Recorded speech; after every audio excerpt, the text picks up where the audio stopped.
നമസ്കാരം. ഇത് സവിശേഷമായ ഒരു ഔഷധമാണ്. പൂന്തോട്ടത്തിൽ നടത്തുന്ന ഒരു ചെടിയുമാണ്. ഇതിൻ്റെ പേര് അടപൊതിയൻ കിഴങ്ങ് എന്നാണ്.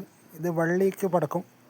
ഓരോരോ വള്ളിക്കും ഉണ്ടാവും ഇങ്ങനെ പൂവ്. ഇതിപ്പോൾ ഇതിൻ്റെ വള്ളിയാണ്. ഉണ്ടോ, വള്ളിക്ക് ഇത് ഇവിടെ പിടിക്കുന്നുണ്ടോ? ഓരോരോ സ്ഥലത്തും ഈ പൂവുണ്ടാവും. ഇതാ ഇവിടെ പൂവല, ഇവിടെ പൂവല, ഇവിടെ പൂവല, ഇവിടെ പൂവല. ചെടി ഇതാണ്ടോ, ഇതാ പൂവുണ്ടോ? അപ്പം നമ്മൊരു ഇതാ അത് മനോഹരമായ പൂവാണ് കേട്ടോ. ഇങ്ങനെ വളർത്തിയാൽ, നമുക്ക് പ്രത്യേകമായി വളർത്തിയാൽ അത് പൂവെല്ലാം ഇങ്ങനെ ഞേലും കണ്ടോ. ഇത് ഔഷധമാണ്.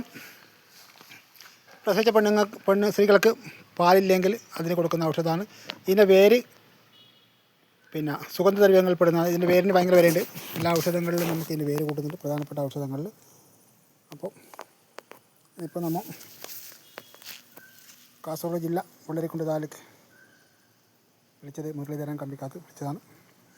നട്ട് വളർത്തുന്നതാണ് ഇത്. അടപൊതിയൻ കിഴങ്ങിൻ്റെ ഇല കണ്ടു ഇതാ. അപ്പോൾ കൂടുതൽ അടപൊതിയൻ കിഴങ്ങിൻ്റെ അവർ നെറ്റിലടിച്ച് നോക്കിയാൽ മനസ്സിലാവും. അപ്പോൾ അതിൻ്റെ പുഷ്പം പരിചയപ്പെടുത്താനാണ് ഉദ്ദേശം. കണ്ടോ. ഓക്കെ.